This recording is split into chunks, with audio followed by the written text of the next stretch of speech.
सीताराम येचुरी का आज निधन हो गया। टीचिंग और रिसर्च पर्पस के लिए उन्होंने देहदान कर दिया। जो विज्ञान की दुनिया है, जो साइंस की दुनिया है, वो इसको बहुत इज्जत की नज़र से देखती है। धर्म ये कहता है कि आत्मा को परमात्मा से मिलना है। विज्ञान कहता है कि अगर आपका शरीर में प्राण नहीं रहा तो आपका शरीर किसी डॉक्टर की रिसर्च में काम आ सकता है, कई जिंदगियां बचा सकता है। तो अब ये जैसी खबर सामने आई है तो हो सकता है बहुत लोग इसमें इंटरेस्टेड हों कि हम भी चाहते हैं कि हमारे मरने के बाद हमारा शरीर हम डोनेट कर पाएँ, ताकि साइंस के लिए, टेक्नोलॉजी के लिए, मेडिकल स्टूडेंट्स के लिए वो एक चीज़ होगी जिसके ऊपर रिसर्च की जा सके। बहुत देख समझ करके ही आप ये प्रोसेस आगे बढ़ाएं, क्योंकि मिसयूज़ भी बहुत होता है। तो ऐसे पहले बहुत सारे उदाहरण हैं जिन बड़े नेताओं, बड़े लोगों ने दान किया है अपना शरीर।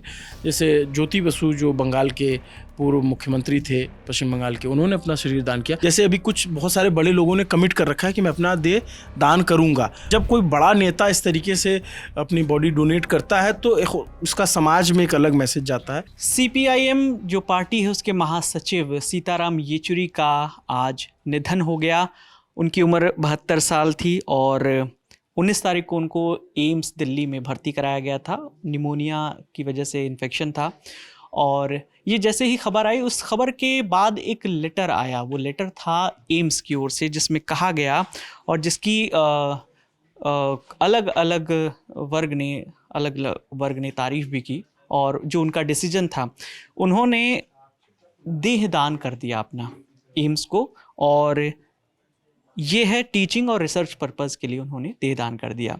तो जब ये खबर आई तो हमने न्यूज़ रूम में कुछ लोग ऐसी ही बात कर रहे थे। तो ऑर्गन डोनेशन और जो पूरी बॉडी डोनेशन करना है, इन दोनों चीज़ों में फ़र्क क्या होता है? तो बहुत से लोग इसमें कंफ्यूज थे। तो हमने सोचा जब हम ही इतना कंफ्यूज हैं तो पहले इसको समझते हैं, फिर अपने दर्शकों को समझाते हैं। तो ये समझने के लिए हमारे यहाँ, जिनको इन हाउस हम डॉक्टर साहिबा भी कहते हैं, सरवत जी हैं और साथ में अभिनव हैं, उनसे बात करेंगे और ये समझने की कोशिश करते हैं कि इन दोनों चीज़ों में फ़र्क क्या है। और जब बॉडी को डोनेट किया जाता है, पूरी बॉडी को डोनेट किया जाता है, और जब सिर्फ ऑर्गन डोनेट किए जाते हैं, उसमें क्या अंतर महसूस होता है। तो चलते हैं और बात करते हैं, समझते हैं। आप भी बताइएगा, आपके जहन में जो भी सवाल आ रहे हैं वो उनके भी हम जवाब देने की कोशिश करेंगे। तो डॉक्टर साहिबा, सबसे पहले तो आप इसे, एक बड़ा सा कन्फ्यूज़न है, मैं इधर आ जाता हूँ, यहाँ पे दोनों आ जाएंगे, कि बॉडी डोनेशन और ऑर्गन डोनेशन ये दो अलग अलग चीज़ें हैं। पहले इसी को बता दीजिए। बहुत ही सिंपल सा डिफरेंस है दोनों में। ऑर्गन डोनेशन इज़ जब मैं अपना कोई भी ऑर्गन, हो सकता है वो आँखें हो सकती हैं, वो हार्ट हो सकता है, मैं ये मरने से पहले ये बोल जाऊं कि भाई मेरे मरने के बाद ये शरीर का जो अंग है वो मैं डोनेट करना चाहता हूँ या चाहती हूँ, तो वो जिसको भी ज़रूरत होगी वो अंग उसे दे दिया जाएगा। बॉडी डोनेशन, जिसको हम देह दान कहते हैं ना अभिनव, उसमें मैं पूरा शरीर जो है अपने किसी लोकल NGO या हॉस्पिटल, मेडिकल कॉलेज, उसमें दान कर रही हूँ, ताकि मेरे शरीर का इस्तेमाल वहाँ जो पढ़ रहे हैं मेडिकल स्टूडेंट्स, वो इस्तेमाल कर सके अपनी रिसर्च के लिए, अपनी पढ़ाई के लिए। जैसी जो मेडिकल स्टूडेंट्स हैं, उनकी पढ़ाई सिर्फ थ्योरी में नहीं होती है, सिर्फ किताबों वाली पढ़ाई नहीं है उनको प्रैक्टिकली समझना होता है, एनाटॉमी समझनी होती है पूरे शरीर की, उसके लिए उनको शरीर की ज़रूरत है। तो बहुत लोग ऐसा करते हैं, और बहुत बड़ी बात है ऐसा करना, कि वो अपना जो देह है, पूरी बॉडी है, उसको दान में दे देते हैं अपने मरने के बाद। और वो जो स्टूडेंट्स हैं उसके ऊपर रिसर्च करते हैं, अपनी पढ़ाई करते हैं। साथ ही एक बहुत ज़रूरी चीज़ है कि लाइफ सेविंग जो सर्जरीज़ होती हैं ना, नई टेक्नोलॉजी आ रही है, नई सर्जरीज़ हो रही हैं, तो ये सारी चीज़ें तभी हो सकती हैं जब आपके पास एक बॉडी हो जिसके ऊपर आप वो सर्जरीज करके देख पाएँ कि सक्सेसफुल होगी या नहीं। उसके लिए भी आपको शरीर की ज़रूरत है। तो जब कोई बॉडी अपनी पूरी डोनेट कर देता है तो ये सारी चीज़ें उस शरीर के साथ की जाती हैं। बहुत बड़ी बात है। ठीक है, तो ये बॉडी डोनेशन की बात हो गई। इसमें डॉक्टर्स जो डॉक्टरी की पढ़ाई करते हैं, MBBS के स्टूडेंट हैं, तो बहुत बॉडी का क्राइसिस होता है, हम तमाम खबरें देखते हैं, सुनते हैं। तो क्या अभी स्टेटस है, उसके बारे में भी थोड़ा सा बताइएगा, और कैसे यूज़ में आती है हर मेडिकल स्टूडेंट। देखिए, पहले तो सबसे पहले हमें ये देखना चाहिए कि इस खबर से हम शुरू करें, अगर अब पहलू दर पहलू जाएं कि दुनिया इसे कैसे देखती है। अगर कोई व्यक्ति देह दान करता है तो एक आता है वाव फैक्टर कि यार कितने कलेजे वाला आदमी रहा होगा, कैसा मजबूत कलेजे का परिवार है जिसने दान किया कि हाँ शरीर, जैसे डॉक्टर सरवत ने मतलब हमारी इन हाउस डॉक्टर सरवत ने बताया। तो इसके पीछे हो सकता है कि कुछ धर्मों पे अगर जाएंगे, अगर धर्म की नज़र से देखेंगे तो उसकी बुराई होगी कि ऐसा नहीं करना चाहिए। दोनों का अपना अलग दर्शन है, धर्म का दर्शन अलग है और विज्ञान का दर्शन अलग है। दोनों जगह दर्शन काम करता है। धर्म ये कहता है कि आत्मा को परमात्मा से मिलना है, तो उसके लिए वो शरीर को नष्ट करता है अपने तरीके से, दफना करके, जला करके, और फिर उसको खाक किया जाता है।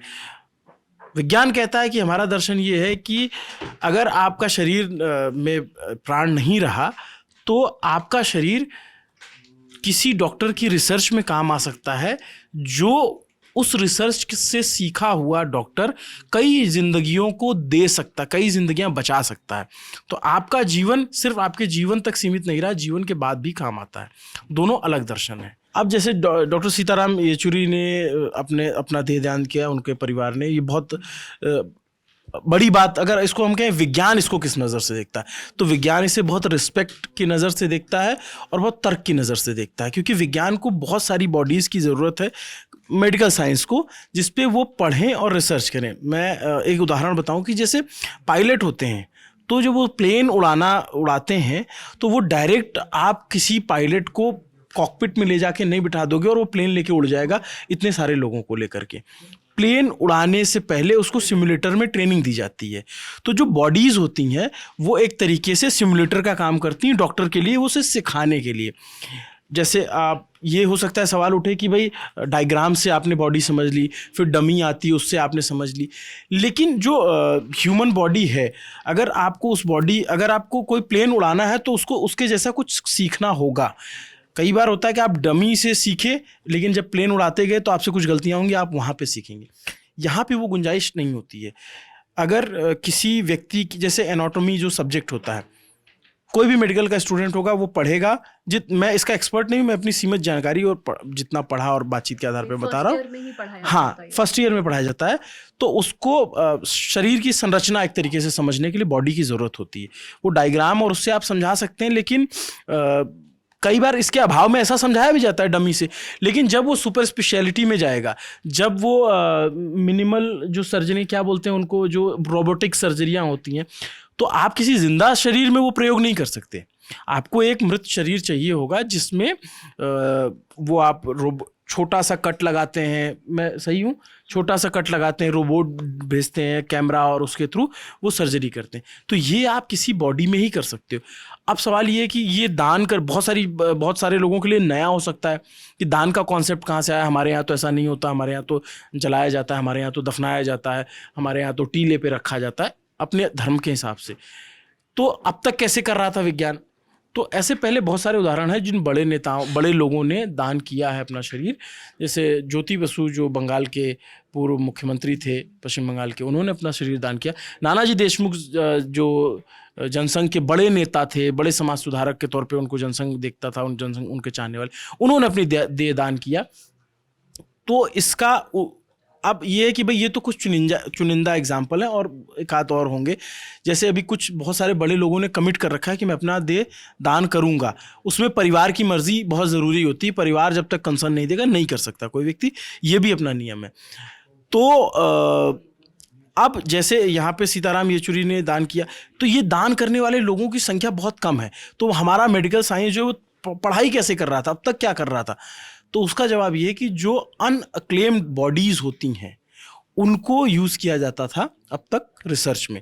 अब धीरे धीरे जब से थोड़ी उसमें भी कुछ प्रतिशत ही, और पुलिस की परमिशन के बाद, और उसमें भी तमाम। हाँ, इसमें मैं एक चीज़ ऐड करना चाहूँगी। ये होता है बहुत बार जो अनक्लेम्ड बॉडीज़ होती हैं, यानी कोई शरीर है, कोई मर गया, कोई परिवार वाला, कोई जान पहचान वाला नहीं आया उस बॉडी को क्लेम करने के लिए, तो कुछ केसेस में ही पुलिस वो शरीर जो है किसी मेडिकल कॉलेज या अस्पताल को डोनेट कर सकता है, वो भी अस्पताल और मेडिकल कॉलेज पे डिपेंड करेगा कि वो उस बॉडी को एक्सेप्ट करता है या नहीं, सर्कमस्टांसेस ऑफ डेथ देख करके।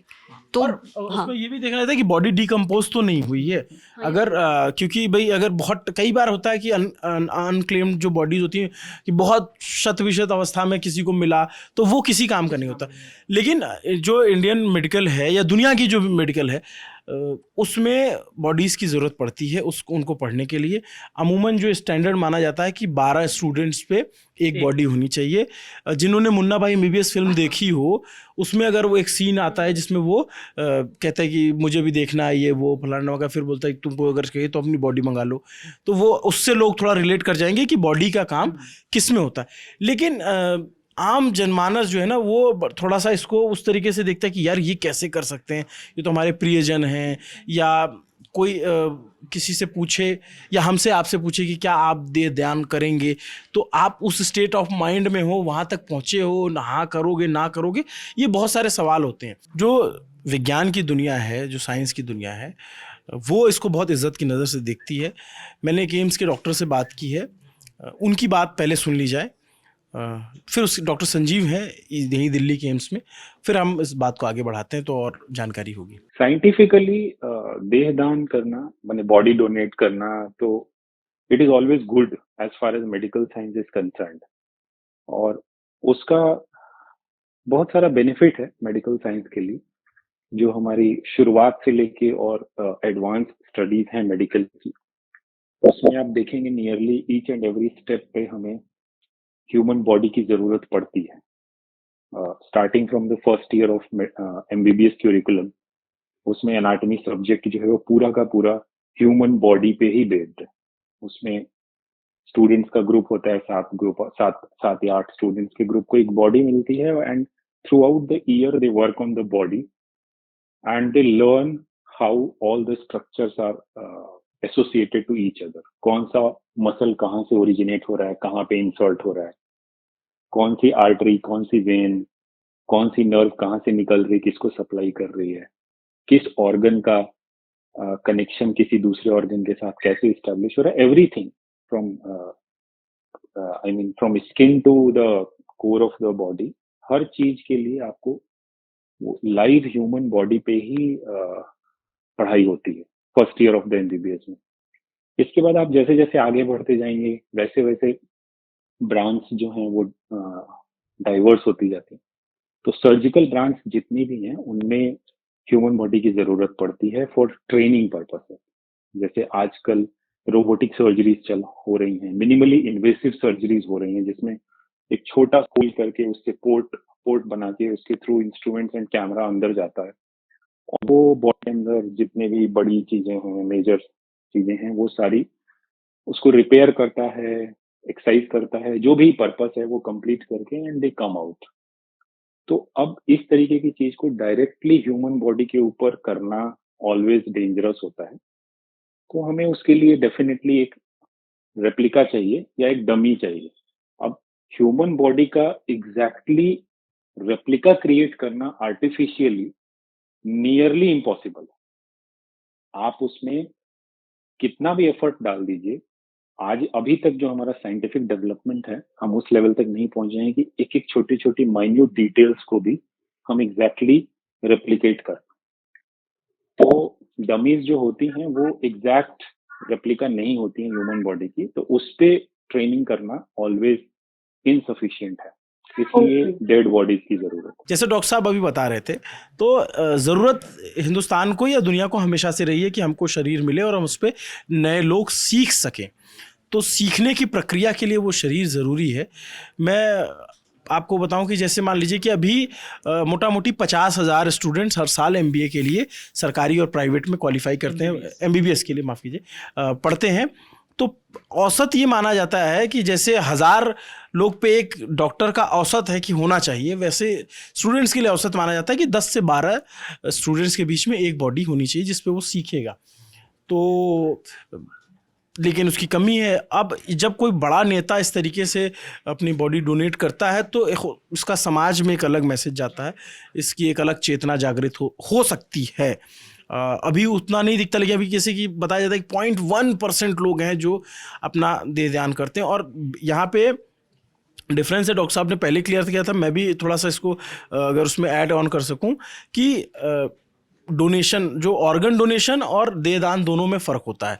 ऑर्गन डोनेशन होता है कि जब कोई ब्रेन डेड हो जाए और अगर उसने पहले से कह रखा है कि हाँ मेरे इन अंगों का इस्तेमाल किया जाए तो ही किया जा सकता है। ऐसा मृत ब्रेन डेड नहीं, सिर्फ ब्रेन डेड नहीं, और भी मतलब किसी की डेथ हुई है, ज़रूरी नहीं है वो सिर्फ ब्रेन डेड हो, हार्ट अटैक से भी इंसान मरता है, मतलब कोई भी किसी भी लिमिट होगी, टाइम लिमिट होगी, इतने ही। नहीं देखिए हर मतलब आपको मेरे से ज़्यादा समझ है।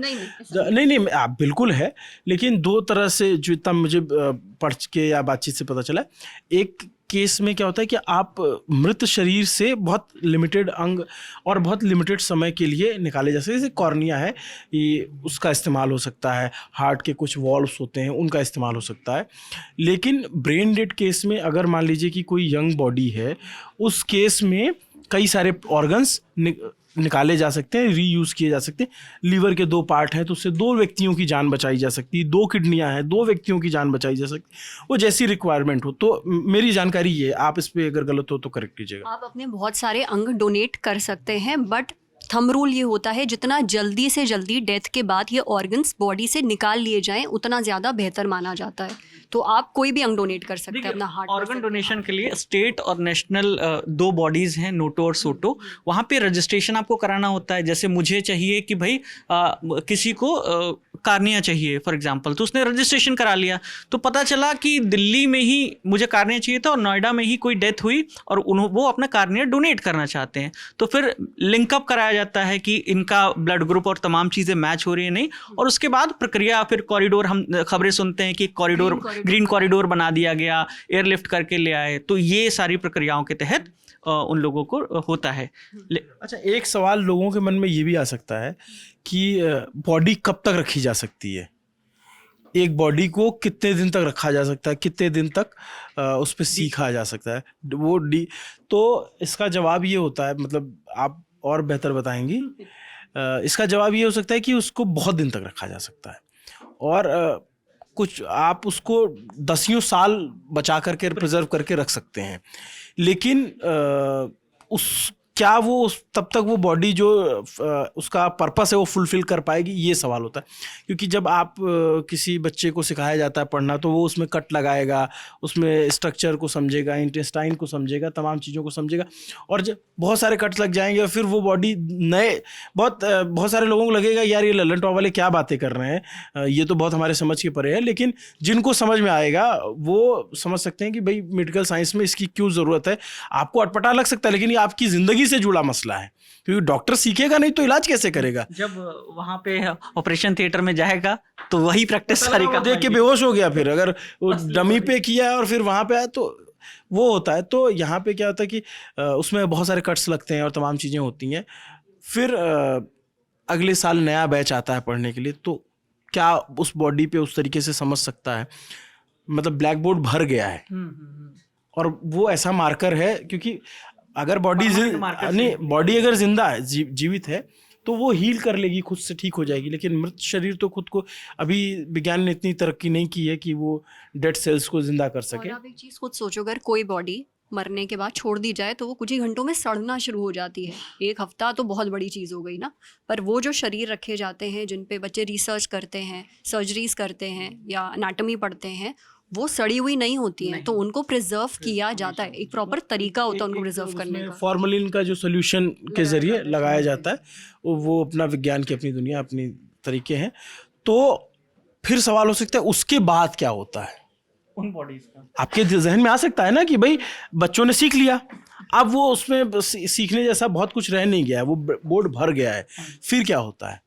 तो डॉक्टर संजीव जिनके भी हमने बातचीत सुनी, तो उन्होंने बताया ये कि फिर उसको क्रीमेट किया जाता है, और नियमों के मुताबिक कि वो व्यक्ति किस धर्म को मानता है, उस तरीके से परिवार के कंसर्न के साथ अगर ऐसा कुछ होता है। कई सारे केसेस में कुछ बॉडी पार्ट्स प्रिजर्व करके रखे जाते हैं, जैसे हमने पढ़ा है कि हिटलर के दिमाग को पढ़ने के लिए जो है कोशिश की गई कि क्या था, या जैसे ज्योति बसु का बारे में बताते हैं उनके ब्रेन को प्रिजर्व करके रखा गया है, वो एक अलग प्रक्रिया है। लेकिन फिर उसका क्रिमेशन या फिर जो बिजली घर के ज़रिए जो होता है, तो ये जानकारी भी है, ऐसा इस तरीके का प्रोसेस भी होता है जो मेरी जानकारी के मुताबिक। और मतलब बहुत पहले ऐसा हुआ था, मैं छोटी थी जब ऐश्वर्या राय ने ये एक कैंपेन स्टार्ट किया था कि उन्होंने अपनी आंखें डोनेट किया, हम लोगों को याद होगा, विज्ञापन आता था दूरदर्शन पे। हाँ, उससे इतने लोग इन्फ्लुएंस हुए थे और फिर ऑब्वियसली वो देख करके लोगों ने अपनी आंखें डोनेट करना स्टार्ट करी थी। तो लोगों में ऑब्वियसली अवेयरनेस क्रिएट होता है जब कोई इतना बड़ा, अब मैं उनको इन्फ्लुएंसर नहीं बोलूँगी, पर कोई ऐसा इंसान जो इतने लोगों को इन्फ्लुएंस कर दे, तो जब वो कोई काम करता है लोग उसको देख के प्रेरित होते हैं और वो भी वही चीज़ करना चाहते हैं। तो अब ये जैसी खबर सामने आई है तो हो सकता है बहुत लोग इसमें इंटरेस्टेड हों कि हम भी चाहते हैं कि हमारे मरने के बाद हमारा शरीर हम डोनेट कर पाएँ, ताकि साइंस के लिए, टेक्नोलॉजी के लिए, मेडिकल स्टूडेंट्स के लिए वो एक चीज़ होगी जिसके ऊपर रिसर्च की जा सके। तो उसका भी एक प्रॉपर प्रोसेस होता है। इन चीज़ों में बहुत सावधान रहने की ज़रूरत है। अगर आप ऐसा करना चाहते हैं तो कोई भी अगर एनजीओ है आपके आसपास या मेडिकल कॉलेज है, हॉस्पिटल है, बहुत देख समझ करके ही आप ये प्रोसेस आगे बढ़ाएं, क्योंकि मिसयूज़ भी बहुत होता है ऑफ कोर्स, चाहे वो ऑर्गन डोनेशन हो या बॉडी हो आपकी। जो मैंने पढ़ा है उससे मुझे ये पता चला है कि आप अगर किसी एनजीओ, किसी authentic NGO, medical college, hospital को अप्रोच करते हैं तो आपको पहले तो वो पूरा प्रोसेस समझाया जाता है कि ज़्यादातर एम्स में ही लोग अप्रोच करते हैं, जो ऐसे शहरों में रहते हैं, और या बड़े मेडिकल कॉलेज होते हैं उस शहर के, एनजीओ के थ्रू भी लोग अप्रोच करते हैं। पहले तो उनको समझाया जाता है क्या प्रोसेस होता है, उनको कंसेंट फॉर्म्स दिए जाते हैं जो उनको अपनी फैमिली से साइन, या अगर कोई है उनके परिवार में, वो कंसेंट लेना बहुत ज़रूरी है। ऐसा नहीं है कि मेरा परिवार है और मैं ये डिसाइड कर लूँ कि नहीं मुझे अपना बॉडी डोनेट करना है और मैं किसी की कंसेंट ना लूँ, वो पॉसिबल नहीं होता है। कंसेंट लेनी पड़ती है। अगर परिवार में कोई नहीं है तो आई थिंक 2 विटनेस, जितना मैंने पढ़ा है, उनके सामने आपको फॉर्म साइन करना होता है।